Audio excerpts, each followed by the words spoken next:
contre Diamant. Où il y a des tournages à Botolaka Bango Diamant. Les dossiers étaient pris en délibéré, comme ça ne m'intéresse pas. Je ne sais pas à quel niveau Bazali.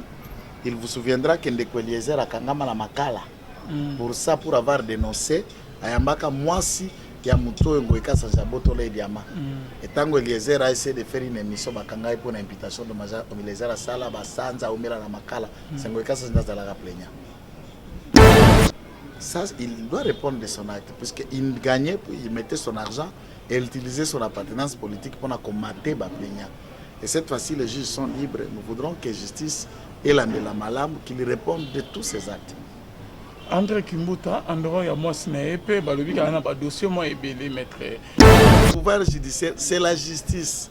Le pouvoir est séparé par un bis exécutif, aux côté azali na gouvernement, et législatif côté par député, sénat, azali na judiciaire. Fachi a dit comme institution président de la République, c'est une institution à part. Donc nous avons été dans 4 institutions, mais à un moment, du point de vue, il y a la théorie de séparation du pouvoir, exécutif na présidence, tous avons scindé en bâti législatif, bâti judiciaire. Mais ce que nous avons cadre en termes de la constitution, il y a 4 institutions. Président de la République est une institution, gouvernement est une institution, exécutif, l'Assemblée nationale législative, judiciaire. Lui, comme institution, président de la République, c'est une institution judiciaire qui fait son travail. La justice. Il y a ça, il y a un magistrat suprême. Il y a un magistrat suprême. La loi Nabiso en 1950 va modifier et ça coupé sa pouvoir dans l'officiel ministère public de rechercher. Le ministère public n'est pas ça.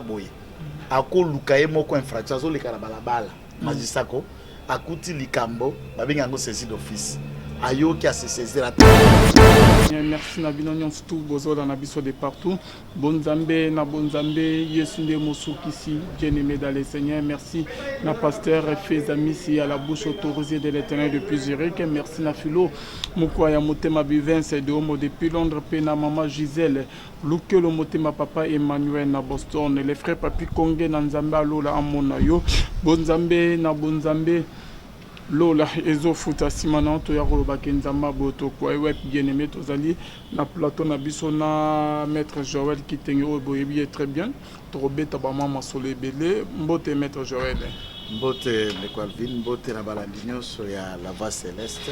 Merci.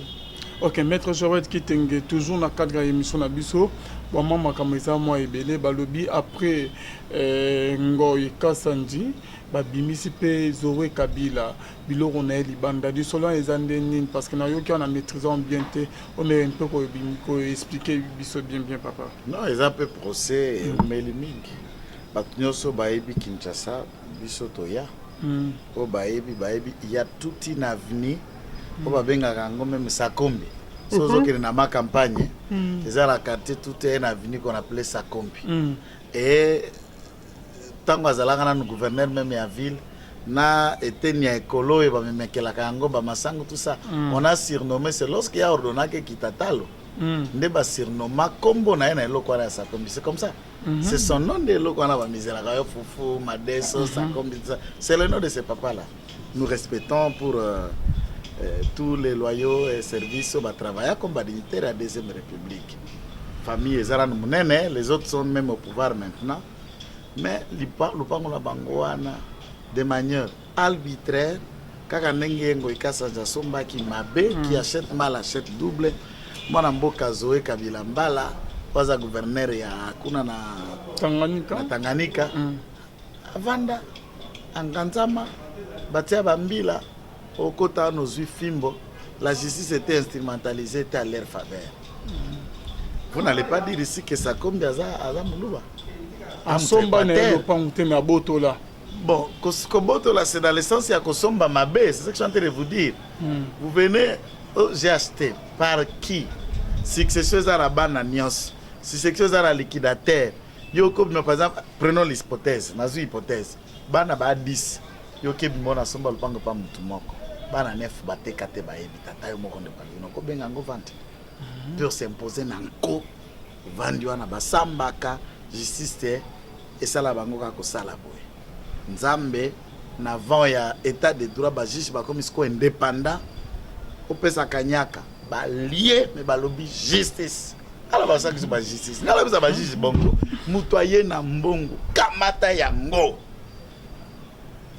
vandela yango condamné ye soka meki et puis tango azako koma enregistrer na téléphone ameki ko fongololobi tentative de corruption ok bimise na mbongo ne ma preuve lobi tala muto alukaki ko corrompre ngai ba nyatie lisusu infraction mususu tentative de corruption go mais yo lokolo dénonçaki ba kokanga te mais soki yo lié yena ke funo ko zalaki corrompi la corruption ezako corrompre tous tentative de corruption o ba corrompre na o ya corrompre wa bino son information infraction moko ne ba eko sala lelo famille Sakombi aux anges ba ko yemba fachi beton pour ba récupérer le pango na bango contre Zoé Kabila. Dites-moi ata bokoboya mutute ata o fachi ata bokoboya mutute est-ce que c'était possible cette famille c'était possible balonga Zoé pendant Kabila vraiment et ça ne fait que continuer. Il semble que basi babandisco débat il y a une famille à Balito Ina Zoé Kabila asomba Ina est la propriété à Balito Ina oya Ina comment y aller ah bon Ina za na location c'est un bien que Zoé aurait acheté je dis bien aurait acheté d'après nos sources et pas il y a certains liquidateurs et à succession Lito groupe Lito Moboti. Ok, on dirait GLM pesa non? GLM c'est toujours Lito. C'est encore un dossier en gestation et avec l'état des droits on va savoir d'ici là. Comme colonie ni ba ko porter c'est la connaissance judiciaire basa makati. Basa mana oui, basa makati. Mais ko ça parce qu'on a aimé ne puis ba juge so la qui a une poche. Maintenant là, on aura maintenant l'indépendance des juges comme Fungama. Mais ici, c'est que si réellement j'ai les masomba, toi ça continue locataire, toi futa kaloi, toi nganzama nako, toi ina nenge zoé a commis propriétaire. Et comment ezayaye, toi famille Lito ont encore la possibilité. Est-ce que ce sont des questions qui vont être dévoilées? Dieu vous dit, Batouara Bayaki de la République commerciale du Congo. Mais comme on a toujours à Zoé Kabila, il paraît que à Soma peut partir moi il y a Athénée de la Gombe. Au tika oyo comment hein? Bien sûr. Wenda kona izawana. Na bagarde bazali. Bongo Shark Club na sala. Yo so mono kamati eteni ya école place basengeli batongata ba salle de classe ya sika. Batongata ba salle ata une partie ya ba salle de cours. École ko place Shark Club ezalaka on ezala na katiani. La dernière fois que nous avons la conférence de presse, nous avons mboka autobus mbote Jimingalas. Nous avons la carte Shark Club était Barouana. Fonctionnement ça fonctionne. Vous avez déjà vu à travers le monde une boîte de nuit bar bilobone qui fonctionnait en pleine école. Place Wana ezalaka Shark Club ezala yo tout ça yaye. Na carte école. Même Mobutu azalaka Mobutu boko benge dictature anaiko kata batu ali akabatu amela kabatu okuta na kati école mwana moko ya Mobutu to leki ya Mobutu ne bazalaki wana bagwemani akiko sala ngo na kati ya école puis azaleki ya Mobutu. Là on a vu avec Zoé il peut le faire puisque azaleki ya Kabila. Et tout le monde doit s'être si tu parles tu as une tête à battre. Nous autres ici au Boma yo poko kufa au Kanga un jour yo poko kangama bolo bo ala liki munoko toko sola entre coalition zo poste te nalala ka libanda na porte na ote nalia ka pe na porte na ote. Merci beaucoup Maître Joël Kitenge pour la précision. Bandeko bazola na biso de partout. Ce qu'on lit sur net que to beteki à la fois passé. Oyo aussi ça dit sur non que il y a André Kimbuta que le lo ba bengi moi sine na justice alali na bolo kokuna na parquet depuis lobby. OK, toujours pour la makambo ya ba parcelle na ba makambo na spoli ba benga ngo na français à droit spoliation. Donc sombelo ya il y a ma BP qui passe tout le temps pour la spoliation de parcelles.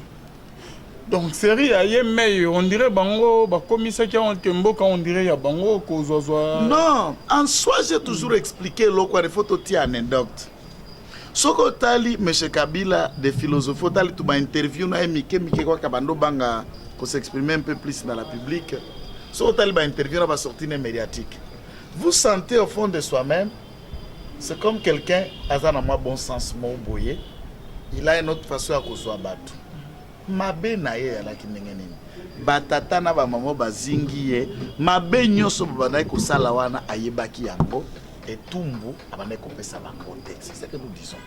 Ça veut dire vous êtes un chef ozana sango kinga na kobotola kinga na ko détourner. Même à l'époque il a fait ça. Moi je me souviens des informations sûres et des sources très très concordantes à tia Zoé na boloko 2 fois pour la biloko na expoliation. Ah bon? Oui. 2 fois dada koma kokenda kosenga na kosenga bolimbi sipa fongola. Même Ibrahim na sala ba émission na yo awa je vous dis qu'Ibrahim c'est un aventurier. Je vous ai dit ce qu'il faisait à Kasumbalé, c'est comment Joseph l'a fait faire, il l'a fait arrêter plusieurs fois.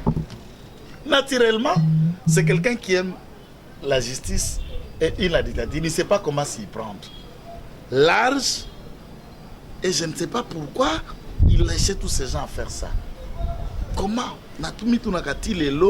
Est-ce qu'il combattre la nini? Est-ce que c'est ça qui va débat la contestation au Congolais, pas Congolais, au Nini, Babiloka Bongo, à nous, le cas protéger, pour pouvoir ne pas la protéger, je me demande. Je me suis dit, si Kabila dans les 18 ans, il peut sanctionner et tout le monde nyatami, mais n'a évité ton gâteau de tourner dans le continent. Parce que là, le peuple allait aimer. Le peuple n'a qu'une justice, c'était. Ce qui va te coller à Kitoko. Au sali ma bobo tole le côté boloko, sali bo tie tie. Mais peuple lingaye lingaye. Pe combien qui peut na golingaye. Vous verrez ceux qui continuent à les soutenir, ça va bénéficiaires, il y a avantage, il y a régime naé et qui continuent à les bénéficier. Ce que mon troupe ça dit va bénéficiaire, va mission bongo, va pesi va tukanyaka, va rassembler foule, ne foule bandi koyemba. Et de manière d'être haï, il sait qu'il est suffisamment haï à 99% na Congo. Pourquoi laxisme na impunité? Mais l'idée Soko Tangi, je vous dis en étant honnête intellectuellement et consciemment en tant que Congolais, si vous lisez les projets, il y a 5 chantiers. Je n'ai pas un âge à 40, tout ça. Non, jeune. Soko Tangi, un projet en 1960. Mobutu, de Kasavubu, Lumumba, Mobutu, Kabila Père, Joseph président Félix, Lelo. Il n'y a aucun projet plus clair, plus cohérent, plus ambitieux que les 5 chantiers. 5 chantiers à 2006. C'était un projet clair. Et Ningi Sabindelet. Tant que pas tiki koluka financement en Europe, attire le boko na Chine, na Japon, na Inde et l'Union européenne tellement. C'est là où l'Union européenne s'est mise pour lui empêcher de matérialiser. C'est-à-dire que moi, je suis 5 chantiers et Simbi. Tu contrôles sous Congo et que la liste sous fonds de commerce et à multinationales et à pouvoir étranger. Et l'échec de Kabila, la haine de Kabila date de l'échec. Il y a un programme, il y a 5 chantiers. Je parle bien. Il y a 2006 au programme à Liboso, où il y a Biloko et Belé qui devrait être fait. Il y avait même le projet à gratuité d'éducation. Il s'est arrêté et tout cet argent-là qui a été mis dans Maboko Abatu, on a vu personne être arrêté.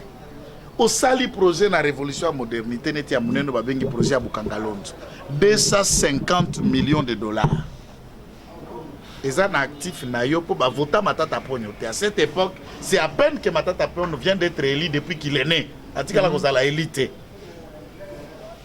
Azalaka ministre nommé balali boso ba voter na Jama Kabunda bazo kota législature moko na ba wilanya bango nyonso na ba mova première législature na bango yangoy batikala kozala élite depuis ba botama bango nyonso na Jama éli à la même période, expérience parlementaire à la même période. Papa obimisi 250 millions pour na mboka pour na peuple na yo. Omoni mutu akamati 250 millions ana tourné na yango comme poste nae akende kotonga une université, la construction et autres coûtent plus de 100 millions de dollars. C'est vrai pour bano bakotanga kuna na kindu baba na Matata Pogno te baba congolais. Tout a été là. Oki ko diligenter une enquête te ceux qui va sanctionner, et on peut gérer l'État dans cet état de cause. Aux président de la République, c'est comme si tout est bien fait. Comment il avait cette conscience? Chaque jour, Kabila avait cette conscience. Comment? Ce qui a sali Bukangalondo, mbongo ebimi eloko esala mitali yo kotawa ba ne Kabila père azalaka tumbu mukamate bobo tout ça. Mais tout le monde allait ici le plus grand parti de nous tous ça s'appelle le Congo. Bantito zokoya sima IDPS PPRD INC la Muka Lala ba parti nyonso wana eza na se wana ça ne vient que après d'abord notre plus grand parti commun existe le Congo. Sans le Congo que deviendra nos partis politiques? Sans le Congo que deviendra l'IDPS? Sans les Congolais que deviendra l'IDPS? Alors qu'il ne fonctionne en Angola, ton en France, ton en Burkina Faso. Nous avons d'abord le sol, le sous-sol, nos biens, cet espace, cette identité congolaise. Et enfin, nous nous regroupons autour d'une philosophie.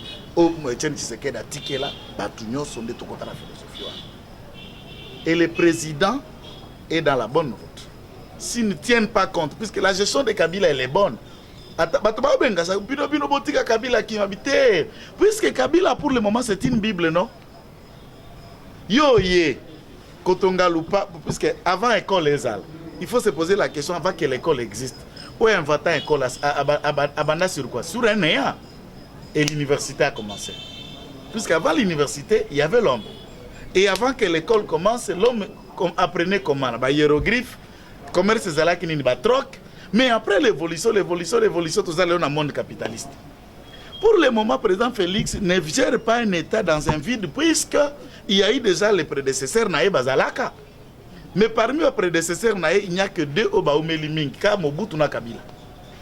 Mobutu 32 ans, Kabila plus Kabila père Naïe, Basali 20 d'années. Kabila Mokasal 18 ans, puisque les 4 à 5 ans, il y a Mouzé en 97 à 2001.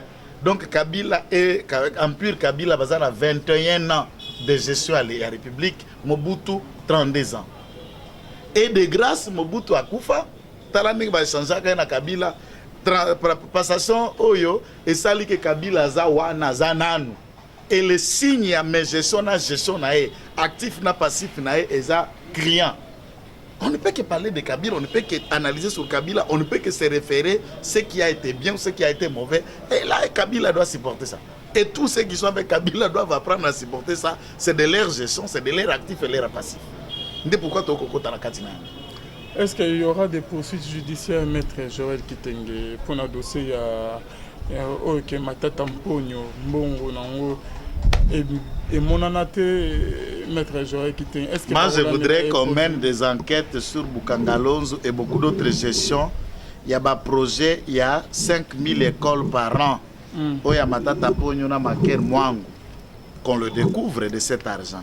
S'il s'avère que Matata a pu prendre cet argent en détournant, on a créé une université à Kindu. En tout cas, nous l'appelons que c'est un détourneur intelligent d'ailleurs.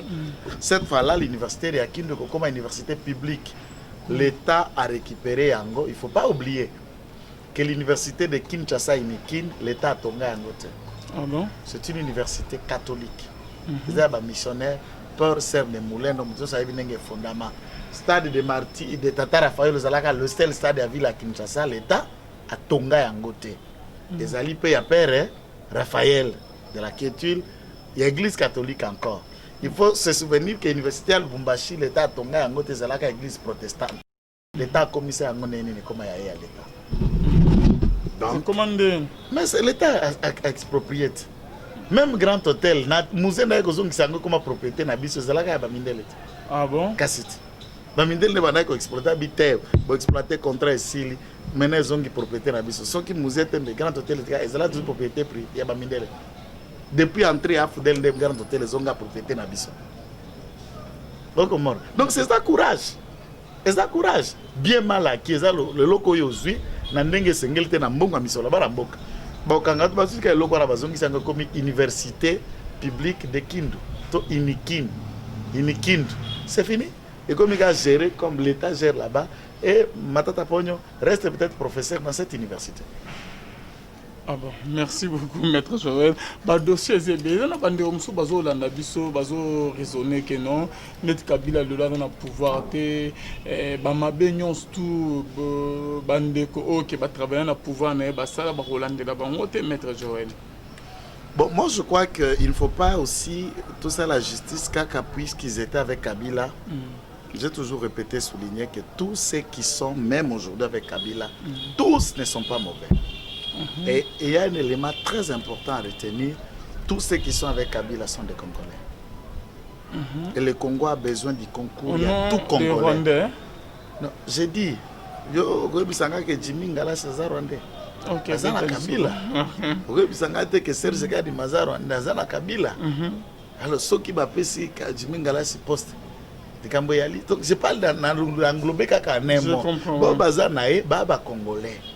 Bape batu, balingi pemboka. Mbisa bandako pola na mutu. Soki banda ko sala bongo bisalela salela po balaki na Kabila na ko mettre gogote. Il y a moyen de travailler avec ces gens-là, mais Fatia Piskaka une ligne et un ton, ils peuvent faire du mieux pour le Congo. Il ne faut pas considérer comme si on peut perdre aux autres, ce sont des démons et les anges sont à l'IDPS. Non.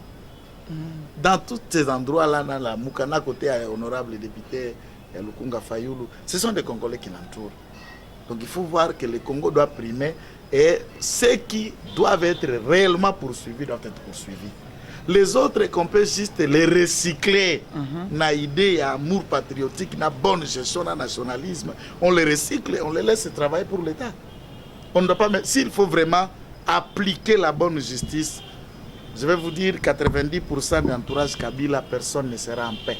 Tous vont remplir Makal. Bon, qui gagne à ce moment-là? Est-ce qu'on n'a pas besoin de leur expertise dans la gestion de la chose publique? C'est pourquoi il faut savoir faire la part des choses dans cette justice au droit congolais. Merci beaucoup, Maître Joël Kitenge. Tu as un dossier, il y a moi, il y a Ngoy Kassanji. Émission Bandeko Balobaki, il sera arrêté, mais juste à présent, la fille du gouverneur, ex-gouverneur Yamboujimaye, a toujours la liberté après avoir Kobimisaba insulte Kofin première dame na vidéo bisognon tout le monde qui est baya Kobimisaba na parcelle il y a Gabriel Mokia au moyen de. Bon, j'avais déjà donné ma position là-dessus.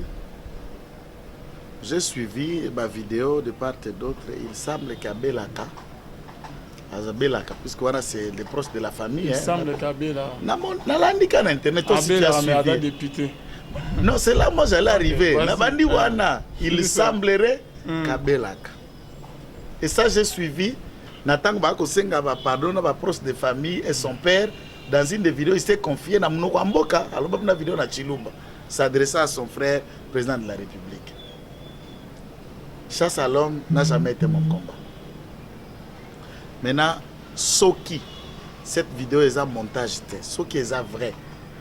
On a dit qu'il semblerait qu'il y a un problème à Moutou Balandelak. Papa, on a zappé na bana misusuti. A zappé na baleki. Je connais même un de ses jeunes frères que je salue, Mike. Je le salue en passant, je salue Mike. Pourquoi comme ça qu'attend Mike depuis Tété? À part Mike, basé belé baleki nae. Basé belé bana nae misusu. Mais na kati ya parti pepe perdre, puisque c'est le siège, il y a parti. Baby na parti, soko lungwe parti, au perdre siège éthical y a parti. Pourquoi ne pas prendre une autre personne na kati ya parti pour assumer des fonctions? Bukamati mutu oyo, j'ai dit il semblerait à Zoko Bela, Opesaye, Akende, Kozala, Molobelia, Mbokato, Molobelia, circoncision Songolo, Bandeko, Tabino, Bolingi Mboka. Akolobanini, Takoya Koswana, Takoya Kofinga. À ce moment-là, est-ce que nous avons aidé les pays, nous avons aimé le Congo, Toto Ababoumi. Réfléchis un peu à ce niveau-là. Là, comment on peut faire ça? Biso nyonso neto zabwe okuta bana mbapa musoko bota pe mwana kizengi mwana kisimbi bana musoko bota mi normal esoko kamata gestion eloko muneno kamata opesi mwana waza na problème déjà mutu mais bana ya normal baza okopesa bangote. Ça c'est supposons que cette vidéo est soloté eza batuka ne balingi ko saboter famille hein azana est normal, prenons l'hypothèse, mais si cette vidéo est vraie, en tout cas, je suis choqué du fond de moi-même pour analyser de telles choses. Balandeli était pas une première dame. C'est sa volonté. C'est une dame de cœur. Ce qui a monique à Okiko Kitati à niveau à minimiser Ango, à minimiser c'est sa volonté, on ne peut pas l'exiger. À ce stade, c'est une mère. Et ce qui est une hypothèse de la vidéo, vidéo wana eza vrai azobela mutu mais comment ya kola naye pas sa maman si ce qui hypothèse wana eza vrai ça ne vaut pas la peine mais je crois que un tel comportement pour la moponami à peuple à la provinciale à la nationale pour un élu qui s'apprend au président de la République qui s'apprend à la première dame juste pour exécuter un jugement d'un procès au jugement Bima le 6 juin 2018 alors que l'élection du président de la République est Salamina Nouté et à bientôt. Je crois que tous les élus doivent comprendre que en tant qu'un élu du peuple, en tant que président de la République, chaque institution a le devoir, il y a réciprocité, puis il y a respect, il y a différence les uns des autres. Mais Ngoïka Sanjango a sali appel, non? Toujours pour na nini ya lopangwana. Na droit ba bongisa biloko ebele. On peut faire opposition, on peut faire appel, on peut aller à cassation. Toutes les voies sont là jusqu'à ce que beaucoup épuisé. Dernière instance na voie à recours. Net na ba ordre instance ya ba ordre de l'ordre judiciaire sous kanango ezali cour de cassation. Tine ba kokoma ba épuisé ce côté na niveau ya cassation, il n'y a plus de voie de recours. Là eloko ezate. Toute action judiciaire il y a toujours l'État to mibeko ebongisa ba voie pe pour attaquer yango. Et ça loko là décision ba quitter avec Mukuna. Ministère public a ça la peine. A ça la peine? Oui. OK. Il y a des gens en liberté pour mibeko ebongisa la liberté mais néanmoins ça les appelle. Donc dossier on est qu'on continue na cour d'appel. Oui oui, akoya ko ça ministère puis il y a pas pasteur akoya ko ça mais cette fois là ko ça loko la homme libre. Tindenge ba instance nyonso kozala épuisé des affaires et définitivement clos c'est son droit donc ngoika sanja le droit ya ko saisir ba instance nyonso pour aller donc na minute oyo azo s'avouer vaincu te Gabriel Mokapé a sepela mingi te parce que makampe ko baluke ko changer mais s'il a raison s'il a raison ici nous ne disons pas. Ce n'est pas la figure Ngoïka Sanji qui énerve que j'analyse, ou la figure de Mokia, non, pas du tout. Moi, j'analyse le système judiciaire à Bisso par rapport à un système judiciaire qui était là de 18 ans. Sogoza, membre, à PPRD, proche à M. Kabila, on ne te touche pas. C'est ça la question. Et ici, je ne voudrais pas aussi, dans Kaya Bisso et Kaya Kaché, comme à la même chose. Si tu es proche de Tshisekedi, on ne te touche pas. Non, mais le président est en train de montrer que tu es proche de Tshisekedi, Cameroun, on te touche. Lob, on te touche. Session, on te touche. Même Babale, Kinae, Bamsouba, Kangama, dépendant qu'on est ici. Alors, c'est le système que nous attendons. Aux à l'approche, il y a régime, mais Tambola, Yengebene, Mibeko, Tengami, Onyatami. C'est ce que nous cherchons. Okay. Mais maître Joël Kitenge par rapport à Mutuna Mobande Ope Baposa qui fait un tournoi yango Ngoïka Sanji maître Joël ezali na bande omususu bazana na mouvement ekuna babenga kibiso kotuna ke mais en dehors ya likambu ya mwana yango ekasa est-ce que bakolandela epete il paraîtrait que papa mo akufa pona tina diamana e ba procès non des procès Ngoïka Sanji moi-même ça je le dis en pesant bien des mots j'ai assisté il y a un mois à une plaidoirie na TGI Gombe un tiers contre Diamant où il y a des tournages à Botolaka Bango Diamant. Les dossiers étaient pris en délibéré comme ça ne m'intéresse pas. Je ne sais pas à quel niveau Bazali. Il vous souviendra qu'Ndeko Eliezer a Kangama la Makala. Pour ça, pour avoir dénoncé, Ayambaka Mwasi qui a Mouto Ngoïka Sanjabotola et Diamant. Et Tango Eliezer a essayé de faire une émission Bakanga pour une imputation de Maja Eliezer à Sala, Basanza, Omira la Makala. C'est Ngoïka Sanjazala Plaignant. Il a d'autres dossiers. Ça, il doit répondre de son acte. Parce qu'il gagnait, il mettait son argent et il utilisait son appartenance politique pour combattre les plaignants. Et cette fois-ci, les juges sont libres. Nous voudrons que la justice et la Malam qu'il réponde de tous ces actes. André Kimbuta, André Yamosneepe, Balobi, a un dossier, moi, et maître Joël Kitenge. Moi, je ne connais que le dossier à gestion à 60 millions et à Ville à Kinshasa. S'il y en a d'autres dossiers, les abato bazana et dossier ils vont s'annoncer mais pas qu'il n'a pas instance judiciaire pour la coloca et que justice est kata kamba bango na ye kasi bazolo ba ke fâché alubaïga refourné dans le passé il y a solo il ne fouine pas Fatia zo finete donc plus pas batika na bango liberté pouvoir judiciaire est-ce que pouvoir judiciaire c'est la justice pouvoir les a séparés par abisso ezali exécutif aux ali côté azali na gouvernement les législatifs, côté député, Sénat, Bazali, na judiciaire.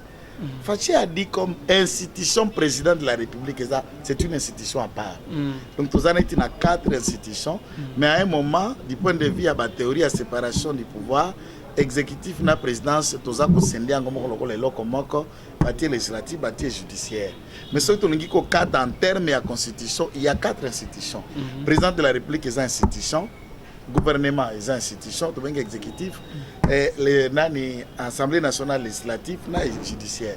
Lui, comme institution, président de la République, c'est une institution judiciaire. C'est quoi la justice? Il y a ça, il y a un magistrat suprême. Il y a un magistrat suprême. La loi Nabiso en 1950 va modifier et ça coupe sa pouvoir dans l'officiel ministère public de rechercher. À vous là-bas fondé. Ministère public n'est pas ça boy.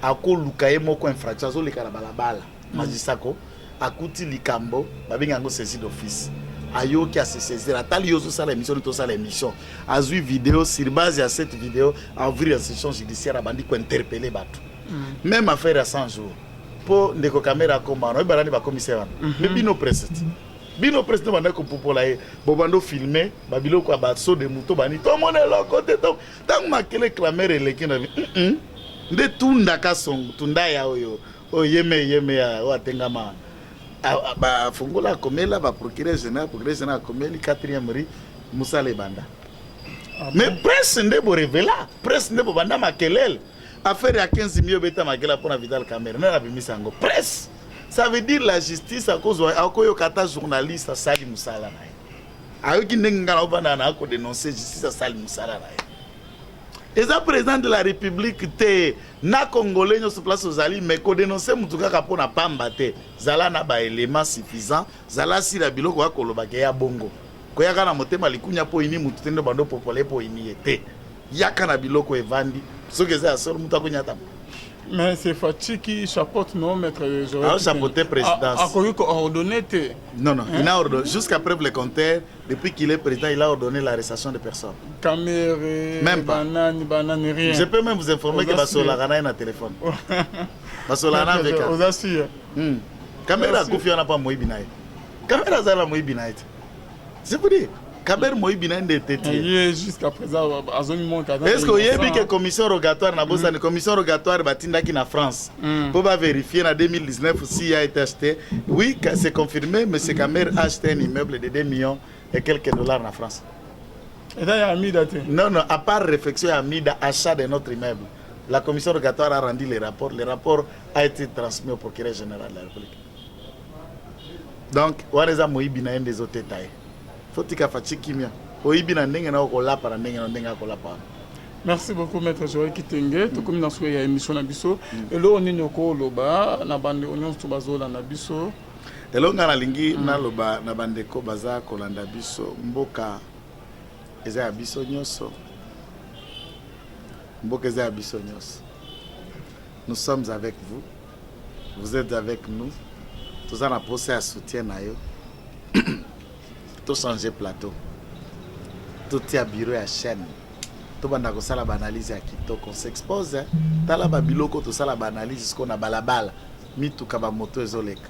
C'est risque même pour notre propre sécurité. Si vous nous aimez, vous aimez de Calvin, vous aimez la voix céleste. Mettez la main dans la pâte, $1, 2 euros, 5 euros, 100 euros, ça dépend de vos moyens.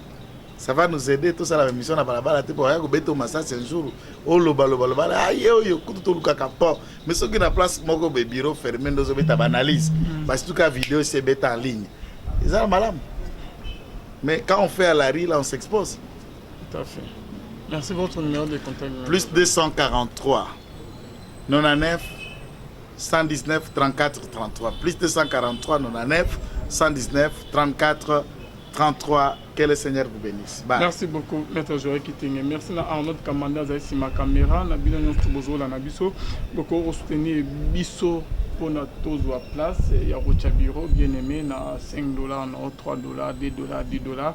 Et que ça la biso vraiment bien makasi ba numéro na biso yangwana plus 243 85 28 651 46 plus 243 85 28 651 46. Merci.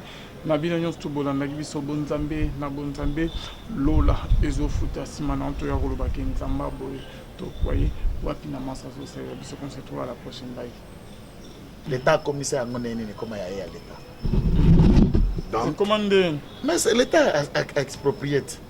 Même grand hôtel, musée n'a pas comme propriété na biso zalaka ya bamindele. Ah bon? Kasiti. Bamindele ne bana ko exploiter habiter, bo exploiter contrat esili, mena zongi propriété na biso. Soki musée tembe grand hôtel ezala toujours propriété pri ya bamindele. Depuis entrée à Fudel de grand hôtel zonga propriété na biso. Donc c'est ça courage. Et ça courage. Bien mal acquis, le loco yozui, n'andenge sengelte na mbongo misola baramboka. Bokanga tu basu ka loko na bazongi sanga comme université publique de Kindu. To Inikindu. C'est fini. Et comme il a géré comme l'État gère là-bas, et Matata Pogno reste peut-être professeur dans cette université. Ah bon, merci beaucoup, Maître Joël. Le dossier est bien. On a bandé au bazo landa biso, bazo raisonner que non. Net Kabila le là na pouvoir te, bamabe nyons tout bandé ko ok ba travailler na pouvoir na ba sala ba Hollande là ba ngote Maître Joël. Bon, moi je crois qu'il ne faut pas aussi tout ça la justice kaka puisqu'ils étaient avec Kabila. J'ai toujours répété, souligné que tous ceux qui sont même aujourd'hui avec Kabila, tous ne sont pas mauvais. Et il y a un élément très important à retenir, tous ceux qui sont avec Kabila sont des Congolais. Et le Congo a besoin du concours, il y a tout Congolais. Non, j'ai dit, yo bisanga que Jimmy Ngala César Rwandais. OK, Azana Kabila. Yo bisanga te que Serge Kadi Mazaro Azana Kabila. Alors ceux qui m'appellent Jimmy Ngala si poste. Donc je parle d'englober kaka nemo. Bon bazana e baba Congolais. Bape batu balingi pe mboka mbisa banda kopola na mutu soki banda ko sala bongo bisalela salela po balaki na Kabila na ko mettre gogote. Il y a moyen de travailler avec ces gens là, mais Fatia Piskaka une ligne un ton, ils peuvent faire du mieux pour le Congo. Faut pas considérer comme si on peut perdre aux autres, ce sont des démons et les anges sont à l'IDPS. Non. Dans tous ces endroits là, dans la Moukana côté honorable député Lukunga Fayoulou, ce sont des Congolais qui l'entourent. Donc il faut voir que le Congo doit primer et ceux qui doivent être réellement poursuivis doivent être poursuivis. Les autres qu'on peut juste les recycler, na idée, y a amour patriotique, na bonne gestion, na nationalisme, on les recycle et on les laisse travailler pour l'État. On ne doit pas, s'il faut vraiment appliquer la bonne justice, je vais vous dire 90% de l'entourage Kabila, personne ne sera en paix. Tous vont remplir Makal. Bon, qui gagne à ce moment-là? Est-ce qu'on n'a pas besoin de leur expertise dans la gestion de la chose publique? C'est pourquoi il faut savoir faire la part des choses dans cette justice au droit congolais. Merci beaucoup, Maître Joël Kitenge. Tu continues le dossier. Il y a moi, il y a Ngoy Kassanji. Émission Bandeko Balobaki, il sera arrêté, mais juste à présent, la fille du gouverneur, ex-gouverneur, Yamboujimaye, a toujours la liberté après avoir kobimisa ba insulte ko fin première dame na vidéo bisonyon tout le monde temps ba ya kobimisa bango na parcelle ya Gabriel Mokia au Monyonde. Bon, j'avais déjà donné ma position là-dessus. J'ai suivi ma vidéo de part et d'autre. Il semble qu'Abelaka, puisque voilà, c'est les proches de la famille. Il semble qu'Abelaka. Dans internet aussi qui a suivi. Député. Non, c'est là moi j'allais arriver. Il semblerait qu'Abelaka. Et ça j'ai suivi. Nathan Bako Senga va pardonner ma proche de famille et son père. Dans une des vidéos, il s'est confié à Mnokwamboka. Alors, dans la vidéo, na Chilumba, s'adressant à son frère, président de la République. Chasse à l'homme n'a jamais été mon combat. Maintenant, Soki, cette vidéo est un montage. Soki est vrai. On a dit qu'il semblerait qu'il y a un problème à Moutou Balandelak. Papa, on a appelé Bana Misusuti. On a appelé Baleki. Je connais même un de ses jeunes frères que je salue, Mike. Je le salue en passant, je salue Mike. Pourquoi comme ça qu'attend Mike depuis Tété? À part Mike, basé belé balé qui naïe, basé belé bana naïe missus. Mais quand il y a parti PPPRD, puisque c'est le siège, il y a parti. Mais il y a parti, ce qu'on lungue parti, on perd le siège éthical, il y a parti. Pourquoi ne pas prendre une autre personne, quand il y a parti, pour assumer des fonctions? Bukamati Mutu Oyo, j'ai dit, il semblerait à Zoko Bela, au Pesaye, Akende, Kozala, Molobelia, Mbokato, Molobelia, circoncision Songolo, Bandeko, Tabino, Bolingi Mboka. Akoloba nini, takoya koswana, takoya kofinga. À ce moment-là, est-ce que nous avons aidé les pays, nous avons aimé le Congo, tout à Baboumi. Réfléchis un peu à ce niveau-là. Là, et ça n'a sonné, n'a pas. Comment on peut faire ça? Biso nyonso ne tozabwe okuta bana mbapa muso kobota pe mwana kizengi mwana kisimbi bana muso bota mi normal eso ko kamata gestion eloko muneno kamata opesi mwana waza na problème déjà mutu mais bana ya normal baza ko pesa bangote ça c'est supposons que cette vidéo est soloté les abatuka ne balingi ko saboter famille hein azana est normal prenons l'hypothèse mais si cette vidéo est vraie. En tout cas, je suis choqué du fond de moi-même pour analyser de telles choses. Balandeli était pas une première dame. C'est sa volonté. C'est une dame de cœur.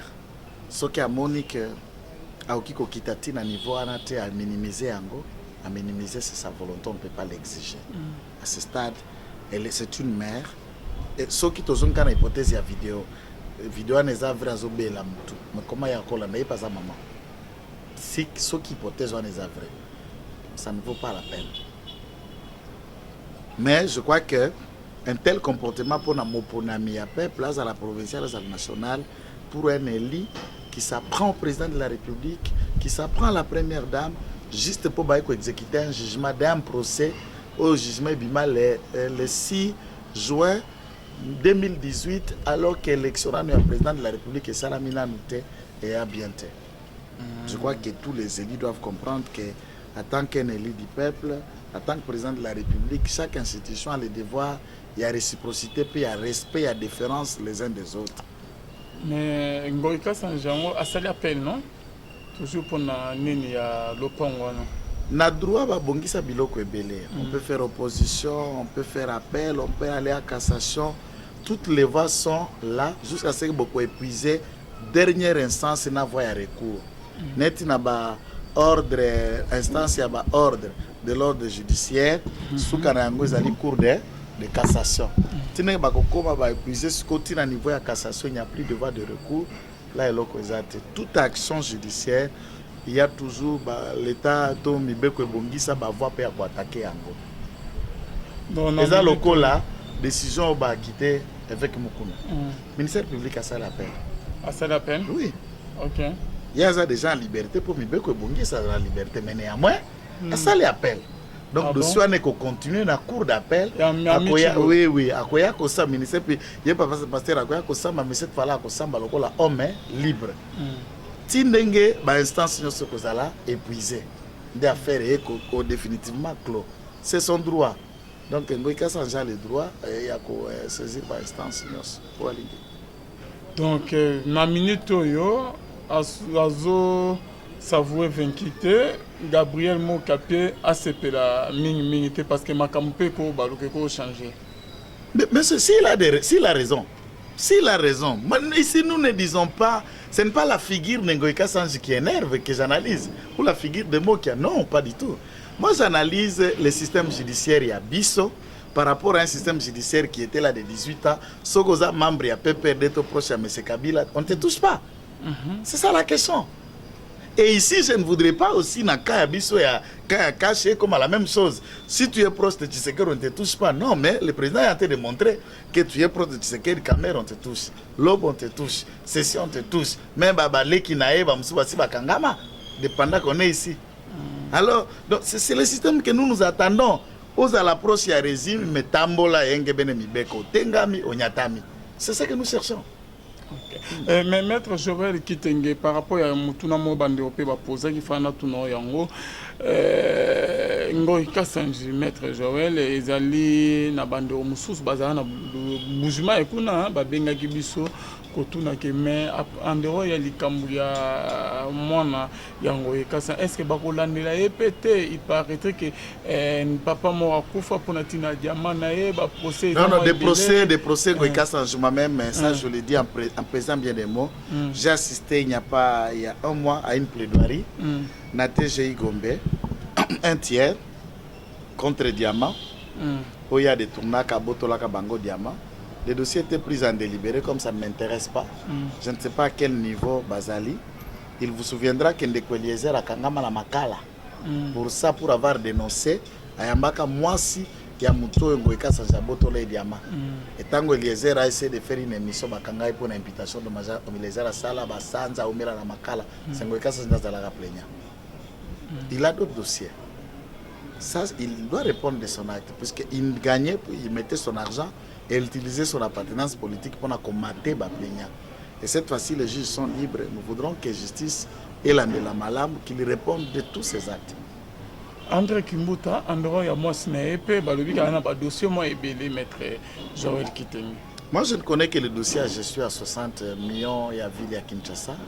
S'il y en a d'autres dossiers, les abateaux bazana et dossier ils vont s'annoncer mais pas qu'il n'y a pas instance judiciaire pour la coloca et que justice est kata kamba bango na ye kasi bazolo ba ke fâché à l'obaïga refourné dans le passé il y a solo il ne fouine pas fâché à finir donc plus pas bâti quand on a liberté pouvoir judiciaire est-ce que pouvoir judiciaire c'est la justice pouvoir les séparé par un bis aux exécutif aux alliés côté azali na gouvernement les législatifs côté ba député sénat bazali na judiciaire. Fachi a dit comme institution président de la République, c'est une institution à part. Donc nous avons été dans 4 institutions, mais à un moment, du point de vue, il y a la théorie de séparation du pouvoir, exécutif, la présidence, tous les scindés en bâti législatif, bâti judiciaire. Mais ce que nous avons cadre en termes de la constitution, il y a 4 institutions. Président de la République est une institution. Gouvernement est une institution, exécutif, l'Assemblée nationale législative, judiciaire. Lui, comme institution, président de la République, c'est une institution judiciaire qui fait son travail. La justice. Il y a ça, il y a un magistrat suprême. Il y a un magistrat suprême. La loi en 1950 va modifier et ça coupé sa pouvoir dans l'officiel ministère public de rechercher. Le ministère public n'est pas aboyé. Ako lukaye moko infraction zo leka na balabala magistako akuti likambo babinga ngo saisir d'office ayoki a se saisir atali yozo sala émission to sala émission azui vidéo sur base à cette vidéo a ouvrir la session judiciaire abandi ko interpeller bato même affaire à 100 jours pour ndeko caméra komano e barani ba commissaire mais bino presse no banda ko popola e bobando filmer babilo ko ba so de moto bani to monelo côté to tant makele clamer eleki na nde tunda kasong tunda ya oyo yeme ya watengama ba fungola komela ba procureur général komeli 4e ri musale banda mais presse nde bo revela presse nde bo banda makelele affaire ya 15 millions beta makela pour Vital Kamerhe na bimisango presse ça veut dire la justice à cause akoyo kata journaliste sali musala na ayoki ndenga na obana na ko dénoncer justice sali musala na et ça, président de la République, na Congolais, nous sommes place aux alliés, mais qu'on dénonce Moutouka pour na pamba te, zala na ba éléments suffisants, zala si la bilo kwa kolobake ya bongo. Koya kana motema likunya po ini mututendo bando popole po ini ete. Yaka na bilo ko evandi, so que ça sort muta kunyata. Mais c'est Fachi qui chapeaute, non, maître Joël? Ah, chapeauté présidence. A ordonné. Non, il a ordonné. Jusqu'à preuve le compteur, depuis qu'il est président, il a ordonné l'arrestation de personnes. Caméra, même pas. Banane, rien. Je peux même vous informer que Basolarana est un téléphone. Basolarana avec un. Vous assure. Caméra, Koufi, on n'a pas Moïbinaï. Caméra, Zala Moïbinaï. C'est pour dire. Kaber Moïbinaï de tété. Jusqu'à présent, est-ce que vous avez vu que la commission rogatoire, la commission rogatoire batindaki na France pour vérifier en 2019 s'il a été acheté? Oui, c'est confirmé, mais c'est Kamer a acheté un immeuble de 2 millions et quelques dollars en France. Et là, il y a Amida. Non, à part réflexion, il y a Amida achat de notre immeuble. La commission rogatoire a rendu les rapports. Le rapport a été transmis au procureur général de la République. Donc, on a Moïbinaï des autres détails. Faut que tu fasses kimia. oyibi na ndenge na okolapa na ndenge na ndenge akolapa. Merci beaucoup maître Joël Kitenge to comme na souhait ya émission na biso elo nini okoloba na bande onyon to bazola na biso elonga na lingi naloba na bandeko baza kolanda biso mboka eza ya biso nyonso mboka eza ya biso nyonso. Nous sommes avec vous, vous êtes avec nous, tous en a posé à soutien na yo tout changer plateau tout ya bureau ya chaîne tout banda ko sala ba analyse ya kitoko on s'expose tala ba biloko to sala ba analyse ce qu'on a balabala mituka ba moto ezoleka. C'est risque même pour notre propre sécurité. Si vous nous aimez, vous aimez de Calvin, vous aimez la voie céleste, mettez la main dans la pâte, $1, 2 euros, 5 euros, 100 euros, ça dépend de vos moyens. Ça va nous aider, tout ça la mission na balabala te pour rien que beto massage un jour. Oh lo balo aïe yo kutu to luka kapo. Mais ce qui na place moko be bureau fermé nous beta banalise. Parce que tout cas vidéo c'est beta en ligne. Ils ont malade. Mais quand on fait à la rue là on s'expose. Tout à fait. Merci pour votre numéro de contact. Plus 243 99 119 34 33. Plus 243 99 119 34 33. Que le Seigneur vous bénisse. Bye. Merci beaucoup, Maître Joël Kitenge. Merci à Arnaud Kamanda Zaïsi ma caméra. Na bino nyonso bozola na biso. Beaucoup soutenir biso pour na tozo à place. Ya rocha bureau bien aimé na $5, na $3, $2, $10. Eko sala biso vraiment bien makasi ba numéro na biso yangwana plus 243 85 28 651 46 plus 243 85 28 651 46. Merci. Nabina nyonso tobolanda biso bonzambe na bonzambe lola ezofuta simananto ya koloba ke nzamba boye to kwaye wapi na masa so biso on se retrouve à la prochaine live.